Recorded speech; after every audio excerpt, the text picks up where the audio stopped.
ఓం శ్రీ మాత్రే నమః. అందరికీ నమస్కారం అండి. ఈరోజు మన వీడియోలో పంచాంగం గురించి అయితే తెలుసుకుందాము. జనవరి 3, 2026 శనివారం, శ్రీ విశ్వవసునామ సంవత్సరం, పుష్యమాసము, హేమంత ఋతువు, శుక్లపక్షము, దక్షిణాయనం. ఈరోజు సూర్యోదయము ఉదయం 6 గంటల 47 నిమిషాలు, చంద్రోదయం రాత్రి 11 గంటల 25 నిమిషాలు, సూర్యాస్తమయం సాయంత్రం 5 గంటల 54 నిమిషాలు, చంద్రాస్తమయం ఉదయం 11 గంటల 6 నిమిషాలకైతే ఉంది. అలాగే ఈరోజు సూర్యరాశి ధనస్సు, చంద్రరాశి మకరము. ఈరోజు తిథి పూర్ణిమ సాయంత్రం 4 గంటల 19 నిమిషాల వరకైతే ఉంది. తదుపరి పాడ్యమి ప్రారంభమవుతుంది. నక్షత్రము ఆరుద్ర సాయంత్రం 6 గంటల 47 నిమిషాల వరకైతే ఉంది. తదుపరి పునర్వసు ప్రారంభమవుతుంది. యోగము బ్రహ్మము ఉదయం 10 గంటల 23 నిమిషాల వరకు ఉంది. తదుపరి ఐంద్రం ప్రారంభమవుతుంది. కరణం భవ సాయంత్రం 4 గంటల 19 నిమిషాల వరకు, తదుపరి బాలవ తెల్లవారుజామున 3 గంటల 21 నిమిషాల వరకు, తదుపరి కౌలవ.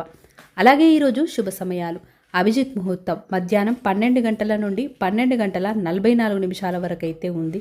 అమృతకాలము మధ్యాహ్నం 1 గంట 2 నిమిషాల నుండి 2 గంటల 35 నిమిషాల వరకు అయితే ఉంది.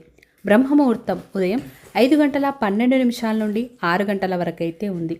ఈరోజు ఎలాంటి పనులు మొదలు పెట్టాలి అనుకున్నా ఈ సమయంలో మొదలు పెడితే చాలా మంచిది. అలాగే ఈరోజు అశుభ సమయాలను అయితే తెలుసుకుందాము. రాహుకాలం ఉదయం 9 గంటల నుండి 10 గంటల 30 నిమిషాల వరకు అయితే ఉంది.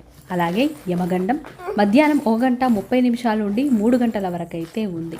దుర్ముహూర్తం సాయంత్రం 6 గంటల 32 నిమిషాల నుండి 8 గంటల వరకు అయితే ఉన్నాయి. అలాగే ఈరోజు వజ్రము సాయంత్రం 3 గంటల 33 నిమిషాల నుండి 4 గంటల 59 నిమిషాల వరకు అయితే ఉన్నాయి. గుళిక కాలం ఉదయం 8 గంటల 3 నిమిషాల నుండి 9 గంటల 25 నిమిషాల వరకు అయితే ఉన్నాయి. అలాగే ఈరోజు ప్రత్యేకము పౌర్ణమి. పౌర్ణమి రోజున అమ్మవారిని పూజించడం వల్ల మంచి శుభ ఫలితాలను అయితే పొందుతాము. ఉదయాన్నే లేచి ఇల్లంతా కూడా శుభ్రం చేసుకొని శ్రీ లలితాదేవికి కానీ దుర్గాదేవికి కానీ ఈరోజు చాలా ఇష్టం పౌర్ణమి అంటే.